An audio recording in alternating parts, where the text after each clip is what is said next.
Salut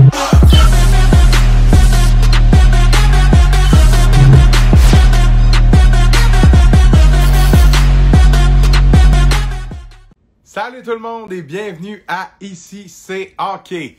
Bienvenue au mercredi des collaborateurs présenté par Sapristi Communication.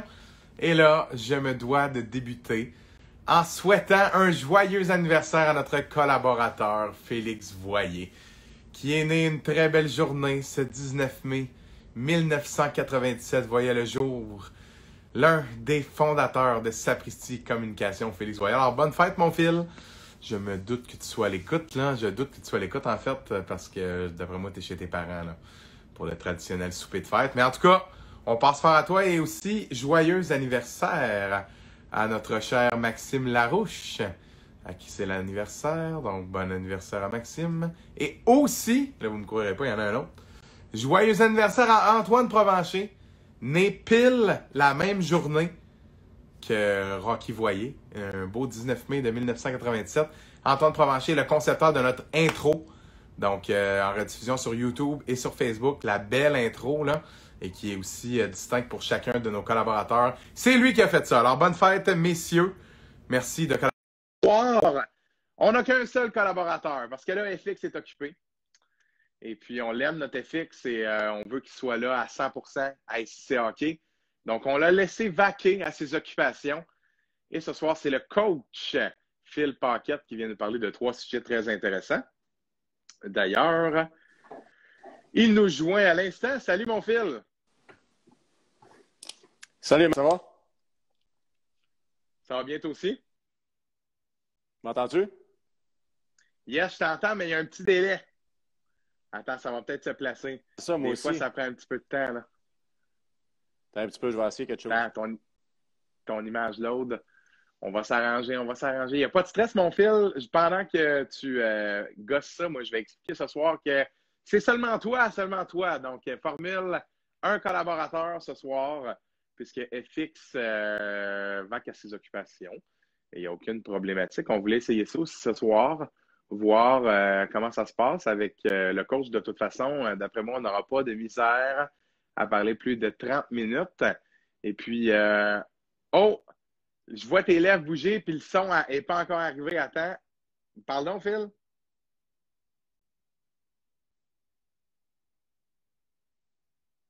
Vas-y donc, Phil.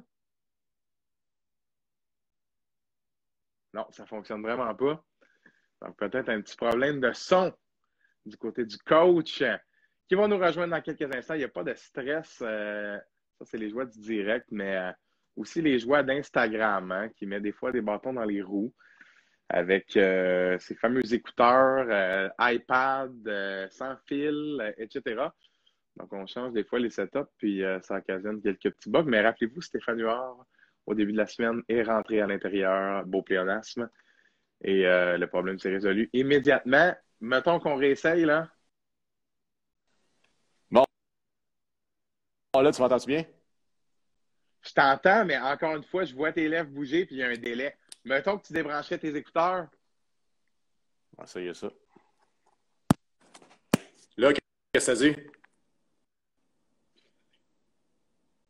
Même affaire. D'après moi, le délai, il est de ton device. Eh ben. T'as-tu ton sel pas loin, mon Phil? Ouais. Join avec ton sel, là. Pas grave, là.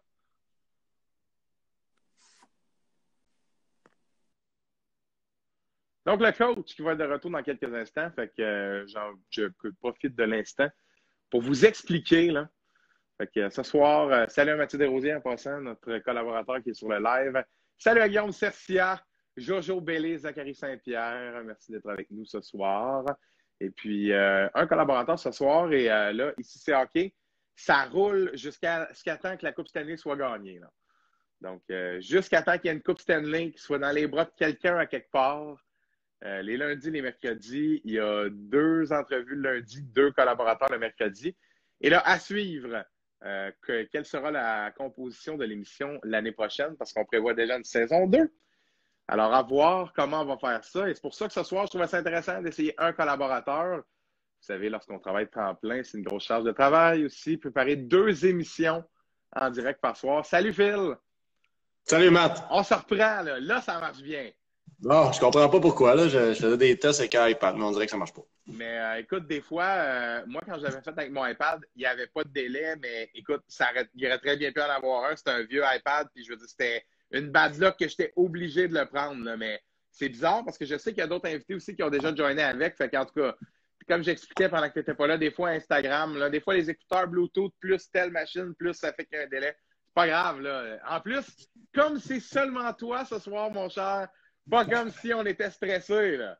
On a du temps. On a du temps aujourd'hui. Let's go. Bon, Phil, on commence avec un petit sujet hockey professionnel, LNH, parce que il y a quelque chose d'intéressant dans l'histoire des sénateurs d'Ottawa, plusieurs choses qui sont intéressantes dans l'histoire de cette saison des sénateurs d'Ottawa, mais notamment leur coach qui est en poste depuis 2 saisons maintenant. Puis là, je t'écrivais juste avant le début de l'émission, quand je faisais ma recherche, je ne savais pas que ce gars-là avait joué dans la Ligue nationale, longtemps dans la Ligue américaine, et il a débuté sa carrière de coach direct lorsqu'il a accroché ses patins dans la Ligue américaine. La saison d'après, il était assistant dans le junior. Mais quel parcours là, pour un gars qui semble avoir trouvé sa niche. Puis surtout, j'aimerais que tu me parles de ce qu'il a instauré dans cette chambre-là, parce qu'on s'entend, là, il y a 368 jours, là, on va en parler avec le Phoenix, là. Il n'y avait rien de positif qui se passait à Ottawa, à part le futur, semble-t-il qu'on était plus près que ce qu'on imaginait. Non, je suis d'accord avec toi. Puis, tu sais, je pense que l'histoire de DJ Smith, c'est une des belles histoires qu'on vit dans les dernières années. Là, tu sais, on a le coach à Chicago qui était très jeune aussi. On a Dominique Ducharme qui est rentré avec le Canadien. C'est des jeunes entraîneurs. Tu sais, je pense que 43 ou 44 ans. Exact. Ouais, 44 ans, ouais. Le gars a fini de jouer. Puis, tu sais, il a joué dans la Ligue nationale, mais il n'a pas joué énormément de matchs, peut-être maximum 40-45. Ouais. Puis beaucoup de Ligue américaine, justement. Puis les blessures sont arrivées à travers ça. C'est souvent ça qui arrive avec ces joueurs-là. Il y a des blessures qui arrivent dans leur vie. Puis là, rapidement, ben le hockey, au niveau de le jouer, ils doivent mettre ça de côté. Puis après ça, ben, tout de suite, lui, il est retourné avec son équipe junior où il avait joué pendant 3 ans comme adjoint. Puis après ça, ça a déboulé quand même rapidement. Là, il a passé une couple d'années là, tombé en chef. Après ça, il a changé d'équipe, il a gagné le championnat, gagné la Coupe Memorial, tombe adjoint à Mike Babcock. C'est quand même pas pire comme mentor. En effet. Nonobstant tout ce qui s'est passé et tout ce qui s'est dit par après, je pense qu'on n'enlèvera pas les qualités de coach à Mike Babcock. Donc, après ça, ben, tu ramasses ta job en chef dans un marché qui est quand même demandant. Puis, je pense que si on le compare avec Dominique Ducharme, lui est arrivé, bon, l'équipe ne va pas être à son plus bas.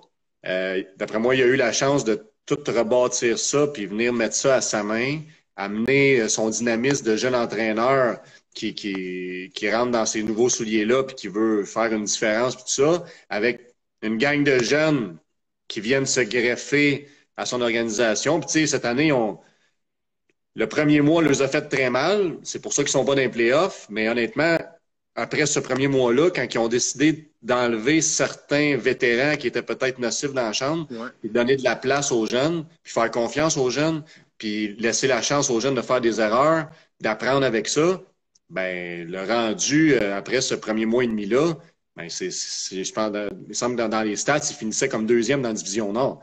Fait que je pense que là-dessus, c'est vraiment d'implanter une culture puis de faire confiance à ton noyau de jeunes joueurs, de leur donner des responsabilités, puis de toujours marteler les points que tu veux mettre en place. Puis là, ça amène à des résultats ensuite. Le gros test, je pense, ça va être vraiment de voir l'année prochaine comment ils vont réagir. Parce que là, tu sais, quand tu n'as plus rien à perdre, ben souvent, c'est ça, là, tu joues bien, tu n'as pas peur de faire d'erreurs, puis tu avances avec ça, puis finalement, ben, tu as des bons résultats. Mais honnêtement, c'est le fun de voir ça parce que la vieille garde des coachs en Ligue nationale, les gars, ils roulent, ils ont 55, 60, ils sont tous dans ces eaux-là. Mais de voir des jeunes coachs rentrer, même si les gars ont joué un petit peu la grosse game, c'est quand même des gars qui n'ont pas vraiment un nom comme joueur, puis qui sont capables de s'implanter, puis qu'on parle d'eux autres, puis qui viennent amener du succès dans leur équipe. Moi, je trouve ça numéro 1 pour les jeunes coachs comme nous qui aspirent à monter tranquillement. Ben au moins, ça prouve qu'il y a des ouvertures d'esprit. Puis on a déjà parlé par rapport à Dominique Ducharme par rapport à ça.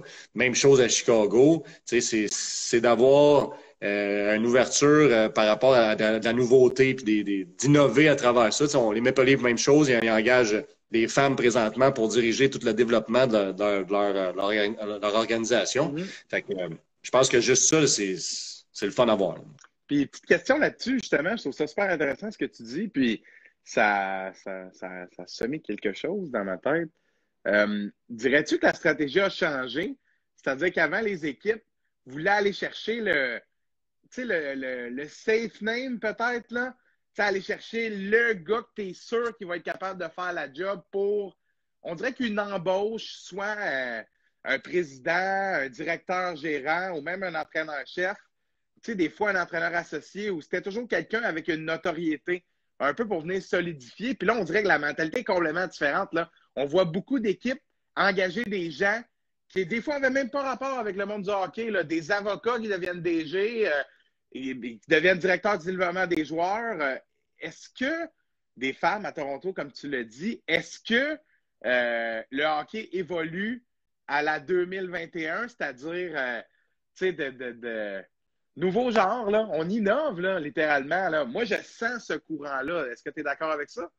Ben, totalement. Là. Puis, tu sais, on tombe dans une nouvelle ère. Tu sais, tout change. Là. Tout le monde le dit, le hockey évolue tellement vite. Ouais. Tu suis pas ça pendant un an, puis il y a des choses qui vont t'échapper. Fait que, d'après moi, ça part d'en haut. Tu sais, les propriétaires, c'est des nouveaux propriétaires des organisations. Tu sais, c'est des jeunes.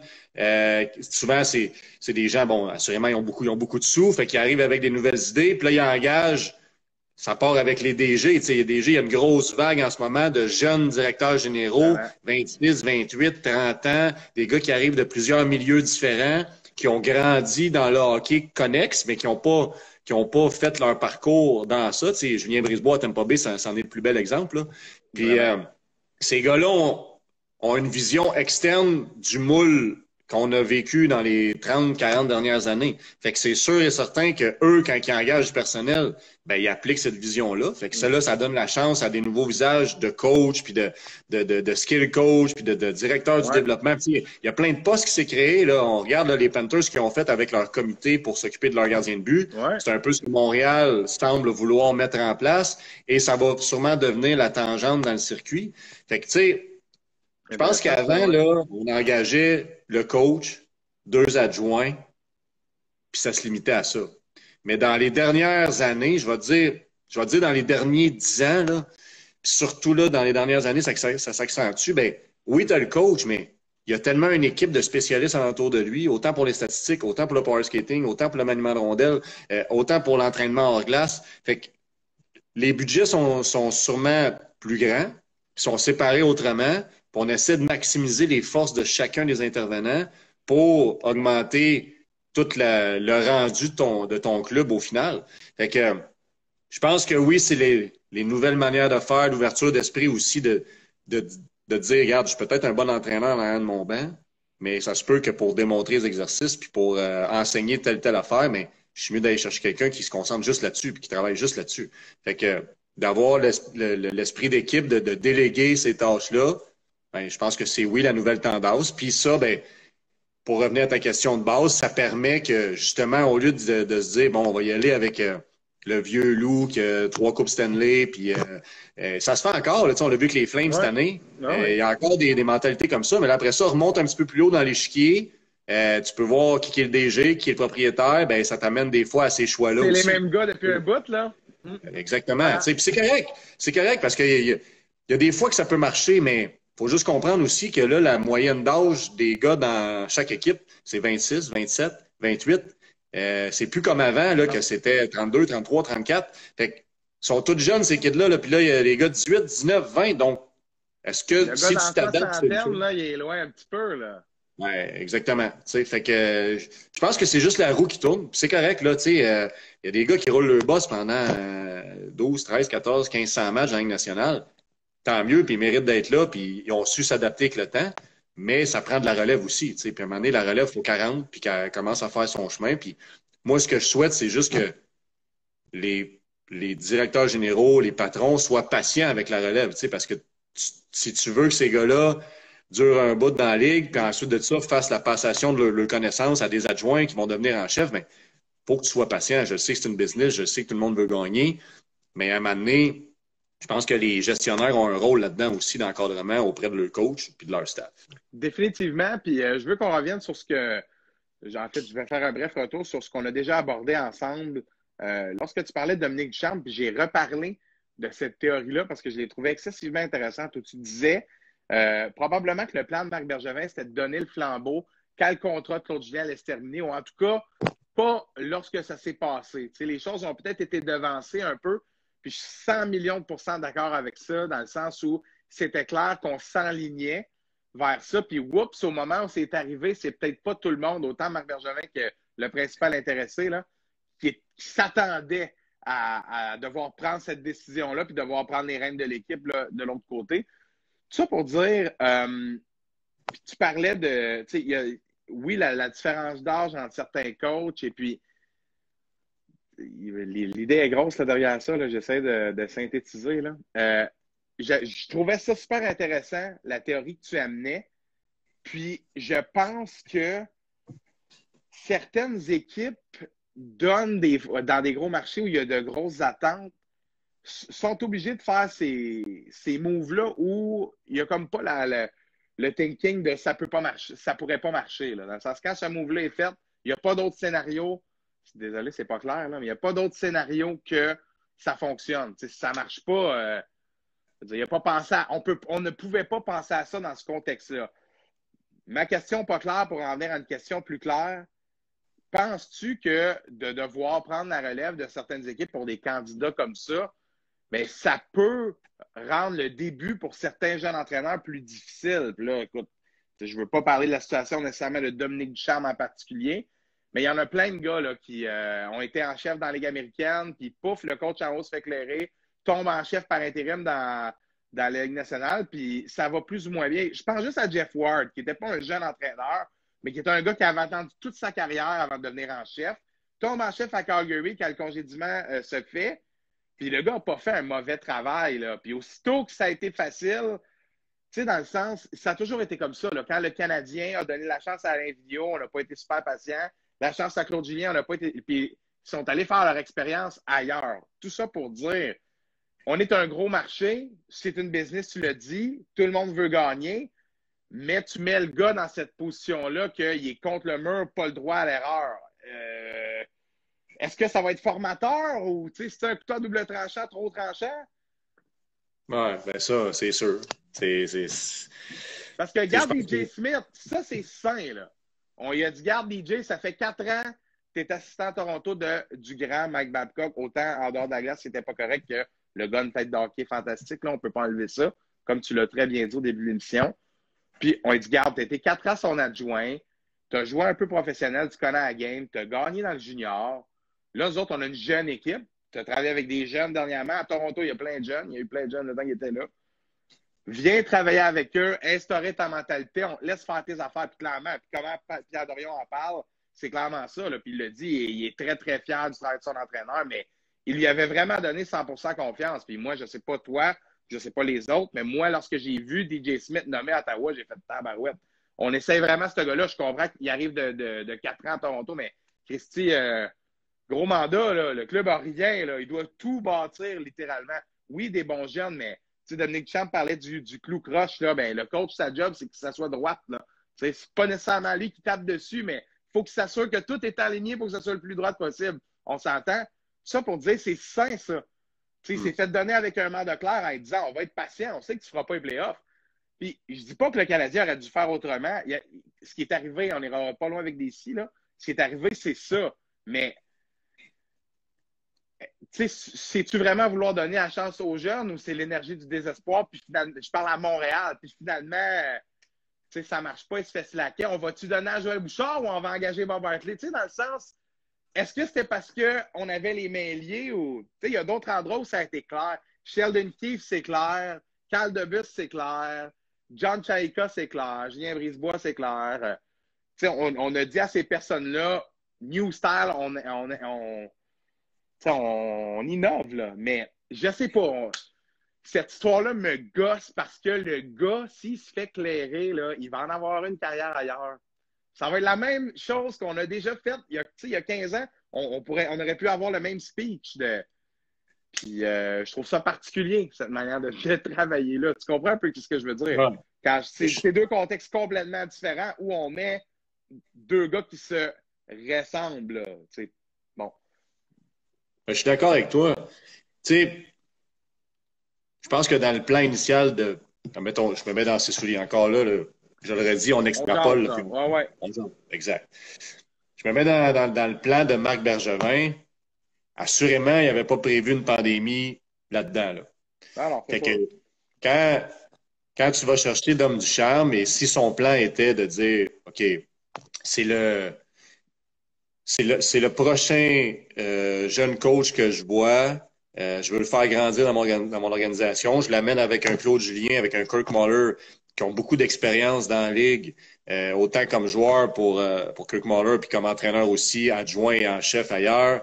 Claude Julien qui a gagné une Coupe Stanley. Il bon staff autour de lui, là. Oui, bon, puis il y en a d'autres que je n'aimerais pas, mais bien entouré en se disant, bon, Claude va finir son mandat, puis après ça, ben si ça a bien été, puis ça a cliqué entre nous deux, ça devrait être lui. Là, bang, arrive la pandémie. À travers la pandémie, ton entraîneur-chef, quand tu reprends ta saison dans l'été, il file pas, il se ramasse à l'hôpital. Il y a plein de choses qui sont pas prévues, puis que là, tu as un retour de pandémie pour ta saison qui part plus loin.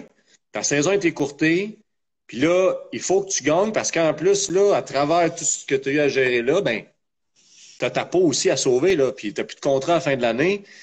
Là, qu'est-ce que je fais? Il y a plein de facteurs, tout à fait. Bon, il y a plein de facteurs qui amènent ici.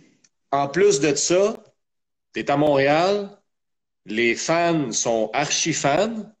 Puis, il y en a beaucoup qui mettent de la pression populaire. À cette heure, tout le monde a une tribune à tous les matins, à tous les midis, à tous les soirs avec son téléphone pour écrire ce qu'ils veulent sur Internet. Regarde, on est là, nous, là. On est là, mais assurément, je suis convaincu que toi, comme moi, on se lève pas le matin en allant donner de la merde à tout le monde qui fait un article ou whatever, tu sais. Mais il y en a que c'est ça. Mais il y en a que c'est ça, ouais. Il y en a énormément. Fait que cette pression-là, avec les noms qu'on entend souvent, tu sais, Patrick Roy, Bob Hartley, Guy Boucher, tu sais, ça revient toujours, ça, là, tu sais, puis c'est normal parce que la génération qui a connu Patrick Roy comme joueur, puis qui l'a vu gagner, ben, puis qui le voit coacher, ben, aimerait ça le voir revenir chez eux. La génération qui a suivi Bob Hartley, la même chose. Puis c'est des gars du Québec en plus, c'est des gars qui sont bouillants, qui amènent de l'énergie dans leurs commentaires, tout ça. Fait que on veut tout avoir ça, là. On veut tout vivre un lancer-compte en live, là. C'est un peu ça, là, les gens, ce qu'ils recherchent, là, tu sais. Sauf le drama, là. Le drama, il servait bien ça. Ben, totalement, tu sais, puis je retourne dans le passé un petit peu, là, dans les 10 premiers matchs canadiens cette année, quand tout allait bien, j'entendais les gars à la radio puis à la télé. Bon, là, on va essayer de trouver quelque chose pour chialer sur quelque chose, mais ça va tout trop bien. Fait que, tu sais, quand on l'a pas, cette viande-là, là, au Québec, là, puis c'est sûrement de même dans d'autres marchés ailleurs, mais je parle pour ici parce que je connais ici, ben, on en cherche des bébites. Fait qu'imagine-tu quand il y en a un petit peu de bébites, comment qu'on est capable d'amplifier tout ça puis d'amener ça à un autre niveau. Fait que, assurément, quand tout ça arrive, puis que là, Marc Bergevin, ben là, son plan initial, c'était Dom Ducharme. Depuis 3 ans que sûrement que le travail de Dom Ducharme était apprécié. Ben, la logique des choses, si tu congédies ton entraîneur-chef puis ton autre adjoint, ben, c'est de donner sa chance. Je suis convaincu qu'il y a eu un meeting entre les deux puis qu'ils se sont dit, comment tu te sens, toi, là, es-tu prête à prendre ça? Puis voilà où est-ce qu'on va s'enligner. Puis, tu sais, il y a plein de choses qu'on sait pas, là, puis que, encore une fois, c'est du monde qui spécule, puis c'est du oui-dire, puis c'est de l'analyse de chacun dans notre salon. Mais ils sont parlé, ces deux gars-là, là, tu sais, puis peut-être que Dom Ducharme, s'il fait pas les séries cette année, ça serait peut-être d'être là, puis qu'il s'en va ailleurs, ou il reste comme adjoint, puis après ça, il prend un poste ailleurs, peut-être. On souhaite tous que là, avec les séries atteintes, avec des gars blessés en plus, puis une chimie qui commence à se bâtir, ben, qu'il va avoir son break, peut-être pour signer 1 an, 2 ans, à la fin de tout ça, puis de là, mettre ces choses en place. Mais assurément, il l'a pas aussi facile je vais le dire facile, là, mais c'est pas tant On facile, s'entend. que DJ Smith qui est à Ottawa, qui arrive là, et que là, il repart sa business à zéro. Il a le temps d'implanter ses adjoints, de faire son staff, de se préparer, bâtir son camp, bâtir sa philosophie, bâtir son discours, puis là, avancer avec ça, puis passer à travers la première tempête, faire du ménage, puis là, grandir avec ça. Puis tu sais, lui, il va grandir avec son groupe, puis assurément, je pense que l'organisation va être patiente parce que il a fait de quoi l'année 1, puis là, ben, il va pouvoir aller de l'avant avec ça. Est-ce que c'est partout de même dans la Ligue? Non. Et assurément, il y a des gros marchés qui ont beaucoup de pression médiatique. Puis ça change, oui, les choix. Ça, c'est sûr. Mais au bout de la ligne, quand tu regardes le club qui, dans les 5 dernières années, est complètement dominant, qui aligne le plus de Québécois, qui donne la chance à des gars nowhere de venir se faire un nom, ben, ça se passe en Floride. Là, je pense que c'est un beau modèle qu'on peut bâtir plein d'équipes avec, mais ils sont pas dans la big pression d'être la grosse équipe de ta province, puis que tout le monde ne parle que de ça ici. T'sais. Les Canadiens gagnent une game, puis on dirait que on est parti pour la gloire, puis on en perd une, puis c'est le désespoir, puis c'est comme ça tout le temps. Fait que c'est pas la même chose que quand tu es assis à la beach, puis qu'il y a plein d'autres choses à faire, que ton équipe a perd, elle gagne, elle gagne, tant mieux, on est là, mais après ça, il y a d'autres choses à faire. T'sais. Fait que je pense que tout ça, ça explique plein de choses. Là. Puis tu sais, les gars veulent tous venir coacher le Canadien. Fait qu'à quelque part, il doit y avoir un thrill qui est le fun que de vouloir s'exproprier ailleurs, mais ça vient avec toute cette énorme pression-là. Et les derniers qui ont été des héros ici, ben, ils vont être des héros toute leur vie. Ouais. Mais les autres, pendant ce temps-là, ben, tu te fais comparer jusqu'à temps que tu deviennes le nouveau héros. C'est juste ça. Ah, puis John Cooper, ça fait déjà plus reconnaître quand il va prendre une bière, des fois, là. Puis ça fait pas 10 ans qu'il a gagné la coupe. Puis j'ai envie de conclure là-dessus en disant tout est dans les petits détails. Hein. Attends pas, tu peux mettre un gars on draft dans le line-up, même si t'es à 2 si tu veux pour une game. Il n'y a pas un sacré chat qui en parle. Puis imagine-toi qu'il marche, il prend de la valeur, puis tu le signes ou il fait quelque chose, ou tu le trades ou whatever. Et c'est un peu ce qui fait que cette équipe-là est capable de se développer un bassin. On n'est pas constamment, et plein d'autres marchés, on n'est pas constamment en train d'analyser chacune des petites décisions qui pourrait faire en sorte que quelque chose est tellement critiqué lourdement sur la place publique qu'on se dit on ne fera pas quelque chose qui a l'air fou. T'sais, je pense que cette équipe-là font ce qu'ils ont à faire, s'en foutent bien, qui dit quoi. Puis anyway, ceux qui parlent pas si fort que ça, puis on n'en parle que quand ça fonctionne, parce que personne n'a assez de temps pour en parler quand ça ne marche pas. Ils ont juste le temps d'en parler quand ça va bien. Fait que je veux dire, il y a quelque chose de beau en même temps là-dedans, mais je veux dire, puis tu l'as très bien dit, il doit y avoir une espèce de thrill, puis dans absolument toutes les sphères, là. Je veux dire, autant comme joueur que comme n'importe quel membre de l'organisation que, tu sais, c'est sûr, là, gagner une coupe ici, gagner une coupe là-bas. Même si la parade en bateau puis en sidou, ça valait quelque chose. Puis la baie à Tampa, c'est bon, s'il vous plaît. J'ai passé le début de l'année 2020 là-bas, puis je pense pas que je vais remettre un pied aux États-Unis avant 2023. Mais, honnêtement, je pense que tout ce beau 25 minutes-là sur Smith, les sénateurs, la situation pas évidente encore de Dom Champ, parce que j'aime ça comment tu vulgarises. Puis je veux qu'on rappelle, on spécule, on jase, on est assis ici en direct sur Instagram, on en parle, mais tu sais, Phil, tu es quand même dans le monde du hockey et j'aime ta manière de décortiquer ça. Peu importe où tu es et ce que tu fais dans le hockey, quand tu es dans ce monde-là depuis certaines années, il y a comme des principes et des manières de faire les choses qui, tu l'as bien dit, se sont parlé ces gars-là. Puis je veux dire, peu importe le niveau, la ligue, l'endroit en Amérique du Nord ou bien dans le monde que ça se passe, écoute, là, je veux dire, il y a des choses qui se passent comme ça. Puis je veux dire, tu viens de prendre la relève d'un entraîneur d'une autre génération qui est un super entraîneur, là, qui a une feuille de route de joueur ultra chargée. Moi-même, qui m'a appris beaucoup de choses quand je travaillais pour le Phoenix.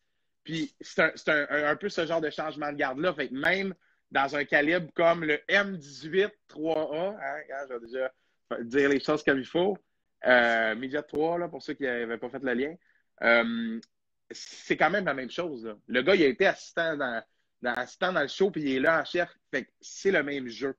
C'est une autre étape dans leur développement, mais les mêmes valeurs sont importantes. Le même genre d'erreur peut mener à prendre la porte et le même genre de bon comportement mène à ce que tu montes plus haut. Fait que je veux dire, il reste quelque chose en même temps dans cette dynamique-là qui sont des éléments semblables, même sans connaître les détails d'une analyse de l'extérieur. Je trouve que c'est bien verbalisé. Fait que bref, pas verbalisé, voyons, vulgarisé. Excuse-moi, ce soir, le vocabulaire, hein?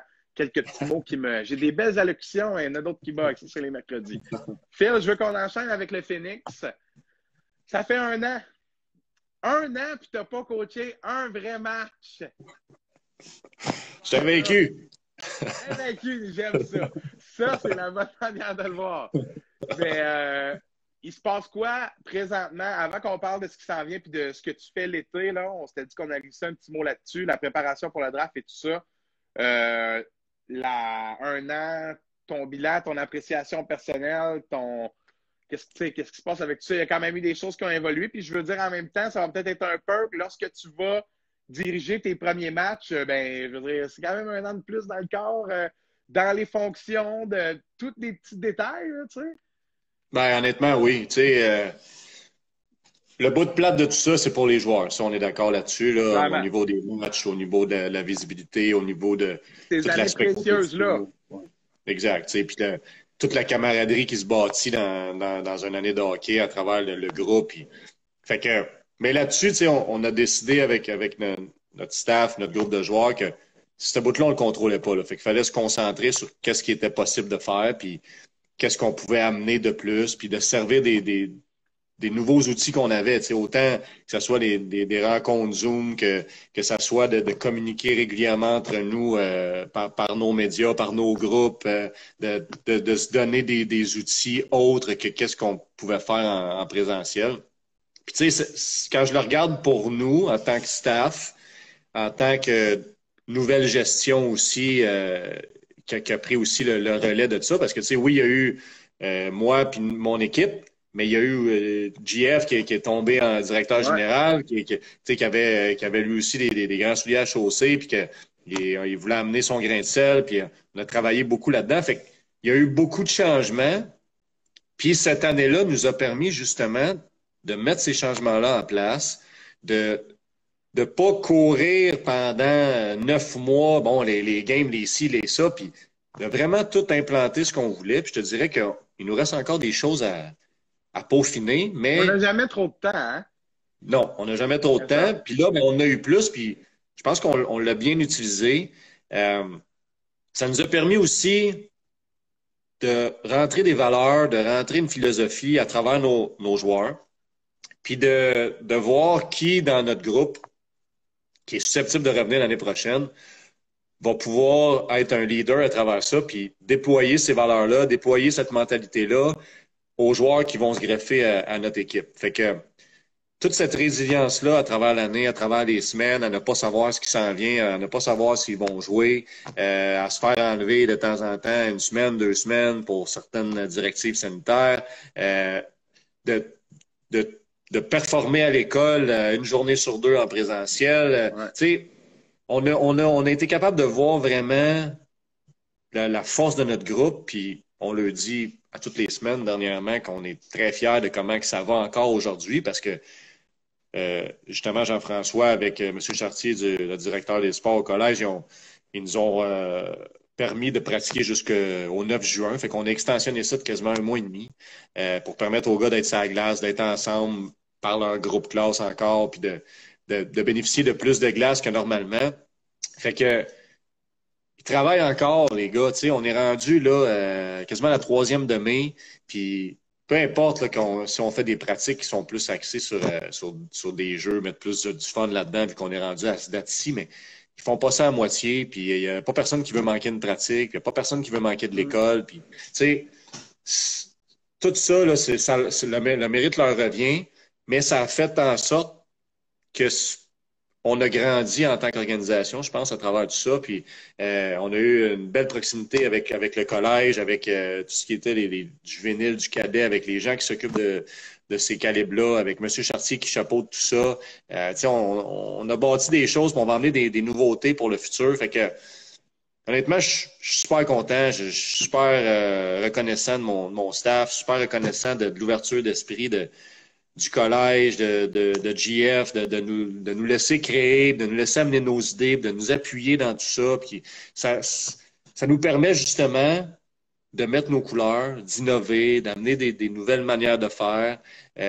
Puis après ça, ben, on va voir si tout ça, à partir de l'année prochaine, ça va avoir des résultats sur la glace. C'est parce qu'au bout de la ligne, on veut tous avoir des résultats, mais on garde toujours notre discours que c'est vraiment le processus qui importe chez nous, en se disant que si on fait bien les petits détails, si on est patient, si on respecte justement ce processus de développement-là, ben tôt ou tard, ça va payer. Puis tôt ou tard, il va en avoir des résultats, que ce soit en septembre, en octobre, en novembre, en décembre. Si on travaille puis on inculque ces valeurs-là à nos joueurs, assurément, ça va payer. Fait que je suis content. Tu sais, ça fait exactement 368 jours là, aujourd'hui.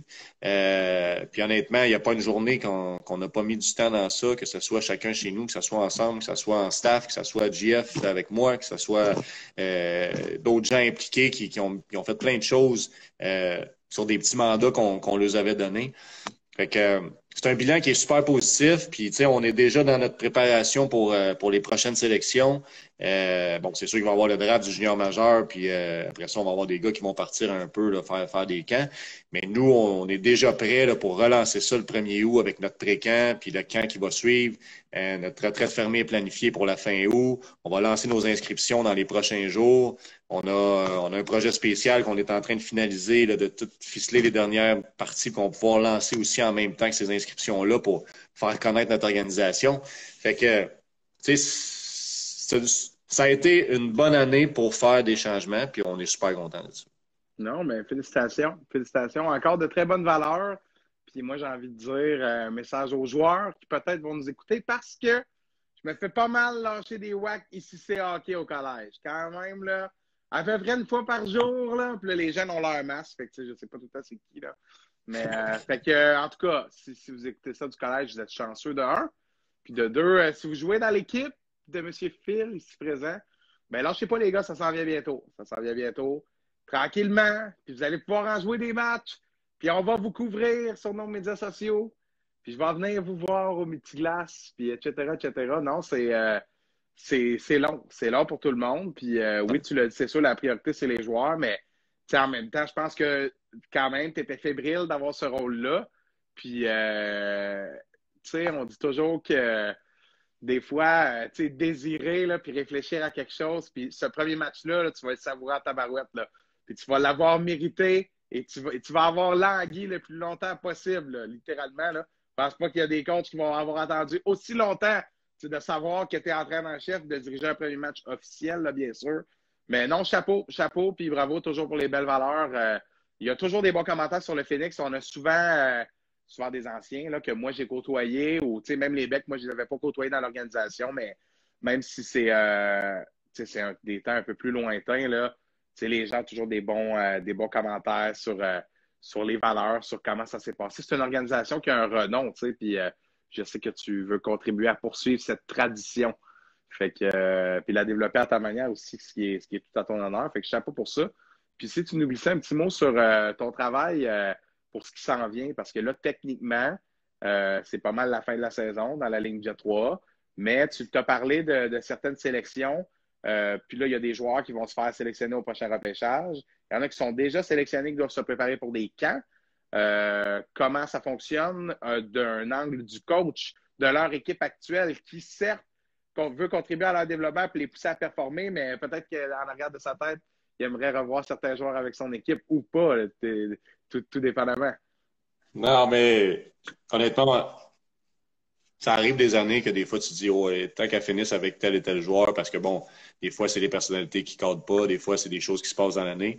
Mm-hmm. Mais c'est sûr que on se le répète souvent comme staff que tu sais, on n'a pas mis le caractère des joueurs, vraiment, on l'a pas vu au final, tu sais, dans un choix de joueurs, dans un match, dans des joueurs qui jouent moins certaines parties, tu sais, fait que la frustration de ça, puis comment que nos kids auraient géré ça, on le sait pas, fait que ça a été à 95% toujours positif, tu sais, puis c'était d'avancer avec eux autres, puis de les garder sur un bon mindset, fait que tous nos joueurs, on serait content de les revoir. C'est sûr qu'il y en a qui vont être trop vieux, ils vont quitter. Il y en a, bon, le repêchage va avoir lieu à la fin juin pour le junior majeur. assurément, il va y avoir plusieurs joueurs qui vont être repêchés là, qui vont peut-être quitter l'an prochain s'ils ont des camps d'entraînement qui vont bien et qui vont rester là-bas. C'est sûr qu'on aimerait ça revoir tout notre noyau parce qu'on l'apprécie, ce noyau de joueurs-là qui est arrivé cette année.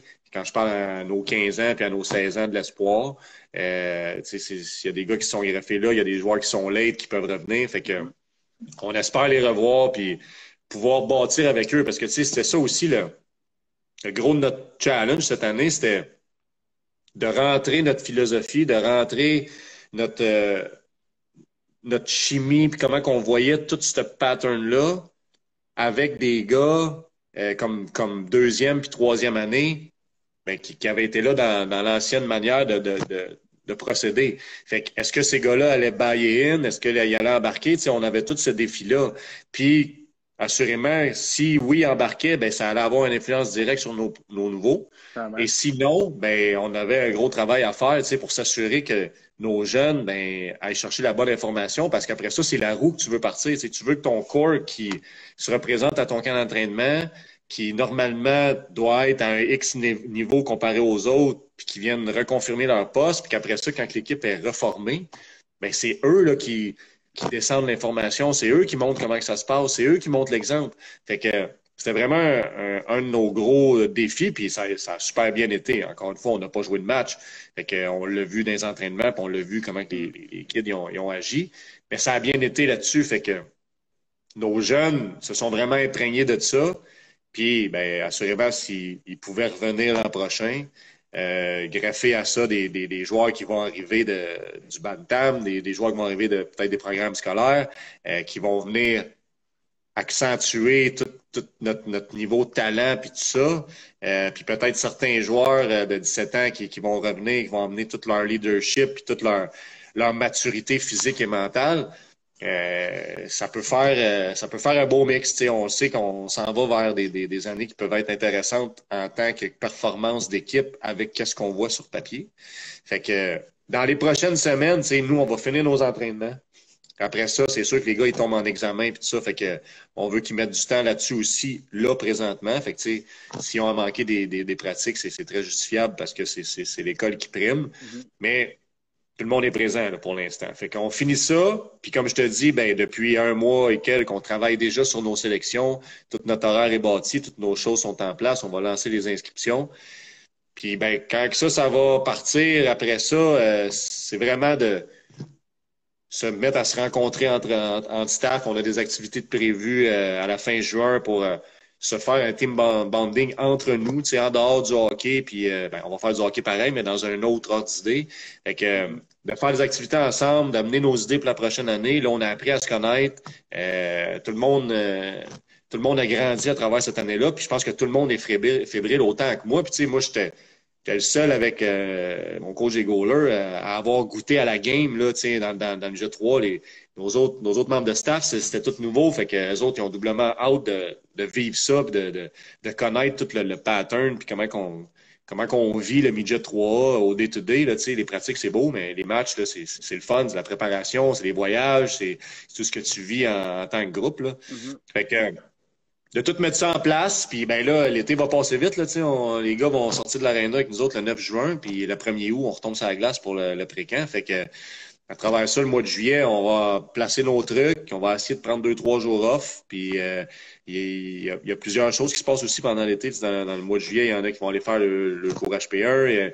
Il y en a comme moi qui ont appliqué pour des postes avec les équipes Québec. Fait que si ça a lieu, c'est encore... T'auras pas de vacances! T'auras pas de vacances, hein? Il n'y en a pas vraiment, là, tu sais. Normalement, c'est plus tranquille dans le mois de mai, juin, mais là, tu sais, on est sur la glace, fait que il y a pas de break là. C'est sûr que les fins de semaine, ils ont été tranquilles toute l'année, fait que c'est bien normal qu'on travaille encore, il n'y a pas de problème avec ça, mais ça ressemble pas mal à ça, puis c'est d'arriver près le 1er août, puis de pouvoir mettre en place qu'est-ce qu'on veut mettre en place, puis partir une vraie saison, puis la vivre avec nos joueurs, là, parce que, tu sais, c'est des souvenirs que nous, on ramasse aussi. Là, moi, je me souviens de toutes mes saisons, je me souviens de tous mes groupes. Puis, tu gardes ça pour la vie. Là, tu grandis avec ces gens-là, tes défis arrivent de ça, tu deals avec des nouvelles situations. Fait que on a tous hâte que ça parte pour de vrai et qu'on puisse le vivre à 100%.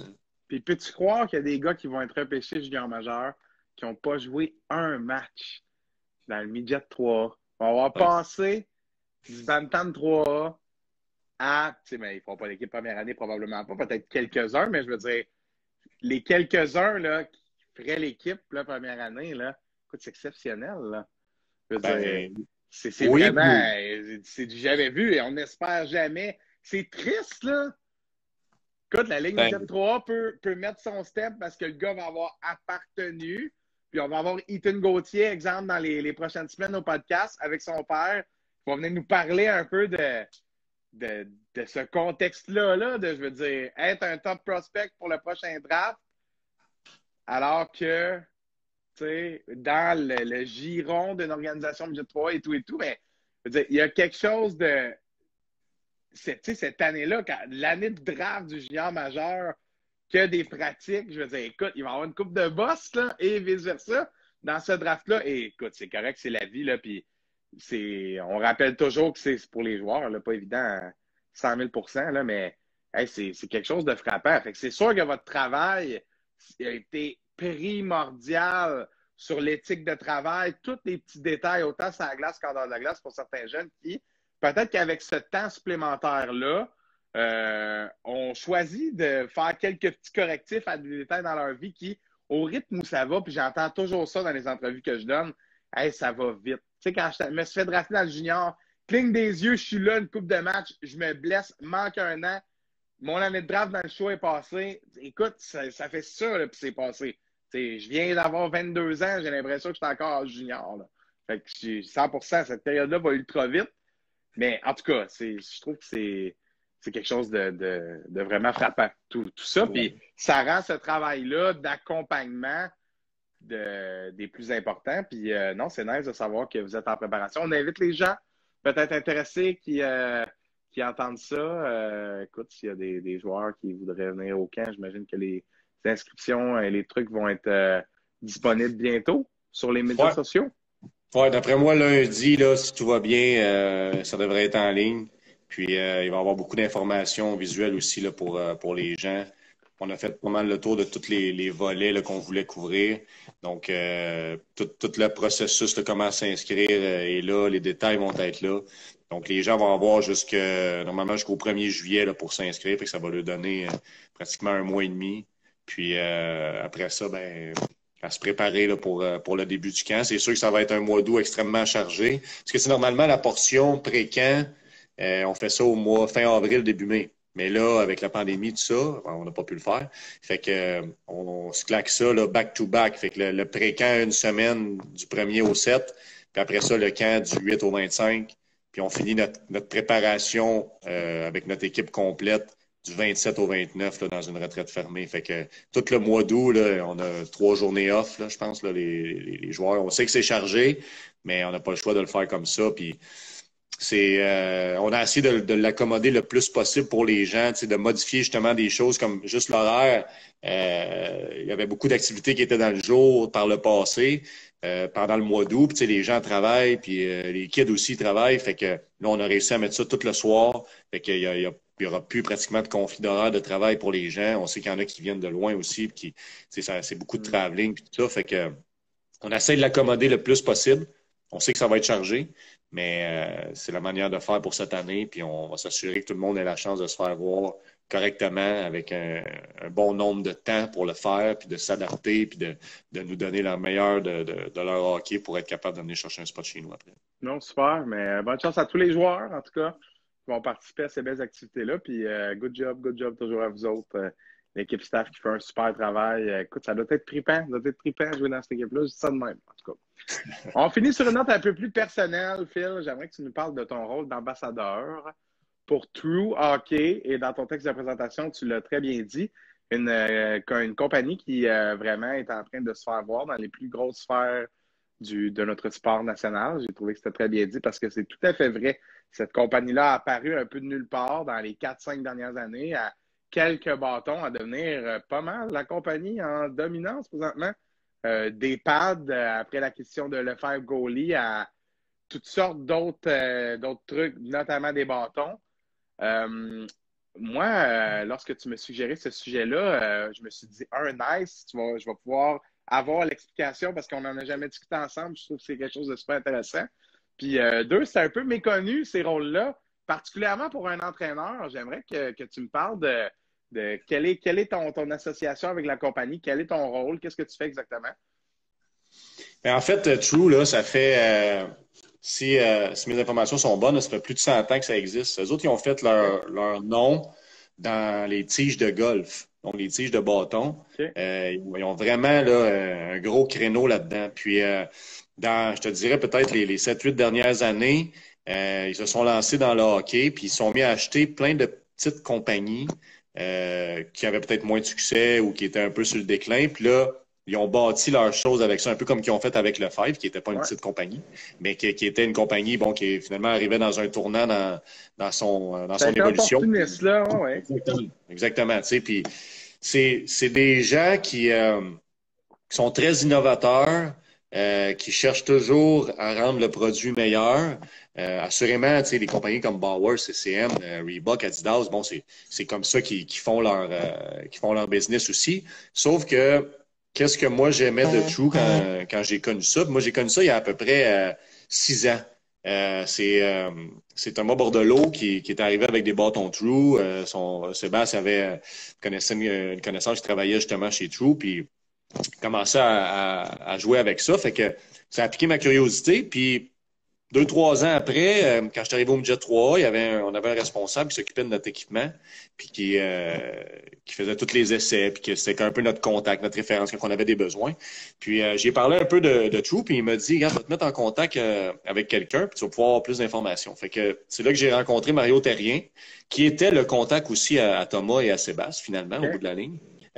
Mario, c'est le rep pour tout ce qui est pro en Amérique du Nord. Fait que, tu sais, lui, là, il s'occupe là, de tous les joueurs professionnels, juniors. Il couvre ça partout. Puis, lui, on s'est mis à jaser, puis tout ça. Puis, ça a cliqué un peu en tout cas. En tout cas, je pense que pour moi aussi, pour moi, en fait, je pense que pour lui aussi, j'espère, en tout cas. On a toujours eu une bonne communication à partir du jour 1. Puis, moi, dans le fond, j'ai été me chercher des patins, puis là, j'aimais beaucoup le produit. Puis là, Mario, il m'a parlé de son programme d'ambassadeur. Donc, ça, c'est un programme qui est planétaire. Il n'y a pas beaucoup d'ambassadeurs. Tu sais, au Québec, je pense qu'on est 5. Canada, il me semble que c'est en bas de 30. Donc, puis c'est des entraîneurs. Eux avaient mis ça sur pied, c'est-à-dire pour faire connaître leurs produits. En se disant que bon, les coachs, ils travaillent souvent avec plein de joueurs, tu sais, peu importe ton équipe, mais rendu à un certain niveau, tu travailles beaucoup des privés, des semi-privés. Fait que ton reach de gens qui tournent alentour de toi, qui vivent de hockey, qui sont dans le monde du hockey, bon ben, c'était un visionnaire, je trouvais, de s'enligner vers les entraîneurs pour essayer de faire connaître les produits, tu sais. Puis bon, oui, ça a parti avec des bâtons, mais là, après ça, les gants, après ça, là, maintenant, c'est le stock au complet, c'est du linge, c'est des accessoires, le stock des gardiens. Fait que, tu sais, il touche à tout. Puis, dans les dernières années, ben, au niveau professionnel, ben, il y a de plus en plus de joueurs qui utilisent les produits. Les gardiens, je pense que c'est 40, sont rendus à au-dessus de 40% des goalers de la Ligue qui sont avec True. Ouais. Fait que, c'est vraiment une compagnie qui est en pleine expansion. Puis, tu sais, la grosse force de cette compagnie-là à la base par rapport à ses patins, c'est que c'est des patins monocoques moulés à ton pied. Donc, le représentant se déplace ou toi, tu vas dans un centre où ils sont distributeurs de True. Ils scannent ton pied avec un iPad, avec un programme spécial qui fait toute la lecture de ton empreinte de pied. Puis après ça, ils moulent ça spécifiquement pour toi. Fait que ce service custom-là, ben, je pense que c'est ça qui a vraiment lancé le côté patin. Maintenant, là, depuis cette année, ils en ont sorti des patins plus stock, je te dirais, que tu retrouves en magasin. Il y a 2 modèles maintenant. Mais toute la version custom a vraiment été ce qui a lancé le succès de tout ça par rapport aux patins. Puis les bâtons, ben oui, ça fait longtemps qu'ils font des tests, puis ils ont fait des essais, puis ils ont amélioré leurs produits, puis là, ils sont rendus avec le 4e ou le 5e modèle différent qui va sortir au mois de juillet. Fait que ça bouge beaucoup. Puis ce que j'aime vraiment de la compagnie, c'est que c'est simple, discret, il n'y a pas de flashy. Les patins, tu sais, c'est extrêmement basique. Les bâtons, la même chose, du noir, un petit peu de bleu. Tu sais, il n'y a pas rien de flafla. Le linge, c'est la même chose. Le branding, c'est la même chose. Le nom Moi, c'est du ça que tout, j'aime. là. Exact, exactement. Fait que tout ça a fait en sorte que quand il m'a parlé de ça, ben évidemment, ça m'intéressait. Fait que j'ai signé une première année. Le programme d'ambassadeur était comme un peu embryonnaire. Fait que, tu sais, on avançait à travers ça, mais avec, je pense, les commentaires des entraîneurs, de moi, de d'autres, ben, ils ont bâti quelque chose de plus étoffé pour cette année. Puis, moi, ils m'ont signé une deuxième année. Puis là, ben, tu sais, on a une panoplie de choses qu'on peut utiliser, qu'on peut servir pour faire de la promotion. On peut se bâtir des kits pour pouvoir justement amener ça dans nos différents camps, dans nos écoles de hockey pour promouvoir la compagnie. Eux peuvent se déplacer avec des boots Ouais. pour montrer les produits, pour faire des essais de bâtons. Tu sais, Mario, c'est ce qu'on discutait souvent. Il disait, tu sais, les jeunes joueurs de hockey s'achètent toujours des bâtons à 300$. Ils connaissent pas leur flex, ils connaissent pas leur curve, ils connaissent pas leur lie, ils connaissent pas le bâton, ils connaissent pas comment le choisir. Fait qu'ils, avec ces boots-là, ben, ils se déplacent dans tes événements, ils viennent faire des tests, ils te montrent quoi regarder, quoi choisir, de manière comment tu te positionnes. Fait que tout ça, moi, je trouve que c'est du service personnalisé, tu sais. Puis c'est ça qui est le fun de pouvoir être associé à ça. Puis sais, moi, je me fais un fier représentant de la compagnie avec ce que je publie sur mes réseaux sociaux. Tu sais, j'ai la tête aux pieds, j'étais bien avec True, peu importe où ce que je suis, puis j'essaie de vraiment vendre le produit, puis d'amener mes commentaires aussi avec les gens qui s'occupent de moi à la compagnie pour qu'on puisse avancer à travers ça, puis que ça s'améliore tout le temps, finalement. Là, tu sais, puis moi, je suis un parmi tant d'autres, mais je pense que c'est ça qu'ils voulaient aller chercher avec le fait d'attirer certains entraîneurs, puis d'amener leur valeur aussi. Tu sais, je pense qu'ils choisissent leurs gens avec des gens qui ont un peu le même mindset, qui veulent faire changer les choses. Fait que je pense que c'est gagnant-gagnant. Honnêtement, je trouve que c'est très innovateur justement de se servir pas juste d'un joueur qui fait des millions dans la Ligue nationale, mais de se servir aussi de la base des gens qui travaillent dans ta communauté puis qui vont t'amener cette clientèle-là qui est pas atteignable avec un Mitch Marner. Là, tu sais, tout le monde le regarde, Mitch Marner, tout le monde sait qu'il est brandé partout, mais le gars que tu vois tous les jours, ben peut-être que lui va t'influencer aussi. Là, tu sais. Fait que je trouve ça vraiment, vraiment sharp comme manière de procéder. Puis, écoute, j'espère être là pendant des années, de pouvoir avancer avec ces gens-là, puis tester les produits, puis promouvoir tout ça. Là. Mais tu sais, Phil, il y a quelque chose dans le but des ambassadeurs. C'est les gens pensent qu'un ambassadeur, c'est automatiquement quelqu'un qui a une tribune soit plus grande ou égale ou d'une notoriété considérable qui s'apparente un peu à celle de la compagnie pour faire connaître le produit. Mais à la base de tout ça, tu veux que ton ambassadeur, là, je vois Alex V qui est sur le podcast, on dit salut, mon cher Alex. Je pense que, dis-je bien, à la base, un ambassadeur, c'est quelqu'un qui véhicule les mêmes valeurs que ton entreprise. Puis définitivement, ce que je comprends par le fait qu'il y en a un nombre restreint, c'est clairement qu'ils ont choisi des candidats fiers qui vont montrer des valeurs personnelles qui ressemblent à celles de la compagnie, c'est-à-dire un gars passionné puis avec un bon discours comme le tien. Je suis convaincu qu'une compagnie comme True, ça fit avec leur mentalité innovateur. Ça a été un peu l'angle du podcast ce soir, là.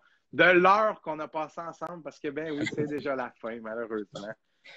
Toujours intéressant, Phil. Puis, si vous n'étiez pas encore convaincu, je pense que vous l'êtes maintenant pour True. Et si j'ai besoin d'un bâton, je ne sais pas si j'appelle toi ou Max Saint-Michel. Il va falloir que tu fasses des tests. Tu prends des tests, c'est bon. C'est ça. Mais moi, j'ai une grosse flex. Je dis ça de même. Quand je m'assois sur mon stick, là, je suis pesant, moi. Là. Donc, en tout cas, non, mais super, Phil. Très, très intéressant, ce rôle-là avec True. Super intéressant aussi pour ce qui est des Phoenix. Puis, chapeau. Encore super. Puis, en passant, le son comme ça, c'était pas pire, pantoute. C'était pas pire, sérieux. Puis, même l'image est bonne. Es-tu sur ta lumière? Ben oui, mon gars. Check ça ici. Il y a ça. Voilà. Ben, voilà. Ben oui, 100%. Puis, moi, petite anecdote cocasse de même en terminant. Mon entrevue avec Benoît Gratton lundi a duré 1h40, je pense, parce que, écoute, le gars a vraiment une longue carrière puis de très bonne histoire. Puis j'étais dedans. Qu'est-ce que tu veux? Je coupe pas ça en plein milieu quand c'est intéressant. Je pense qu'on le sait, là, on a assez débordé ensemble. Ça pour dire, ça a tellement duré longtemps que ma lumière s'est éteinte à la fin. Ah. Fait qu'on m'a vu tomber dans le noir. J'ai comme fait, ouais, là, ça va peut-être trop longtemps. Là, je pense qu'il est plus capable pour asseoir. Fait que bref, c'est ça, mais super, super intéressant. Puis, Phil, la prochaine fois qu'on se parle, peut-être qu'il va y avoir un nouveau staff en poste. Puis peut-être qu'il va y avoir des prolongations d'octroyés. Fait qu'on pourra valider ou non, dépendamment de ce qui sort dans les médias, si la fameuse théorie que tu as élaborée dans les dernières semaines avec nous a une base de vérité, mais je suis convaincu qu'on n'est pas loin. Merci, mon gars. Ça me fait plaisir. Merci à toi, Matt. Yes, on s'en reparle très bientôt. Yes. C'était Phil Paquette, lead coach des Phoenix Midget 3. Toujours intéressant de jaser avec Phil et d'entendre la passion de ce gars-là. Hein? Alex Guy, t'es encore là, là. Ton coach, là, tabarouette, mon gars, ça, c'est un vrai de vrai passionné.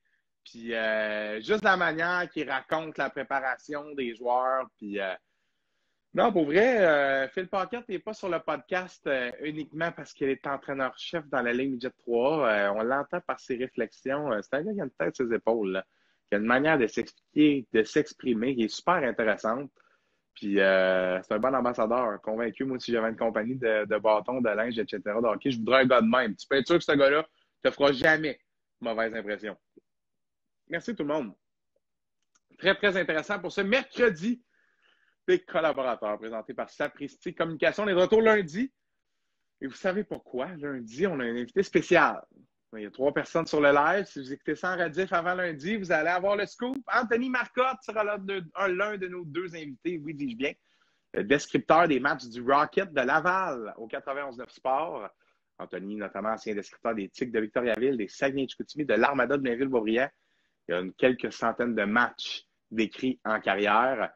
C'est lui qui a décrit notamment le premier but professionnel de Cole Caulfield à la radio lorsqu'il jouait avec le Rocket. Mais non, un chic type que j'ai déjà croisé sur quelques galeries de presse.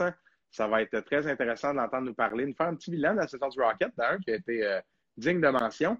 Puis 2, de nous parler de son rôle de sa carrière comme descripteur, un métier que j'ai déjà pratiqué brièvement et que j'ai toujours rêvé de faire un jour comme professionnel. À suivre, l'avenir nous dira si c'est possible. Merci, chers amis, et on se parle lundi. Ciao!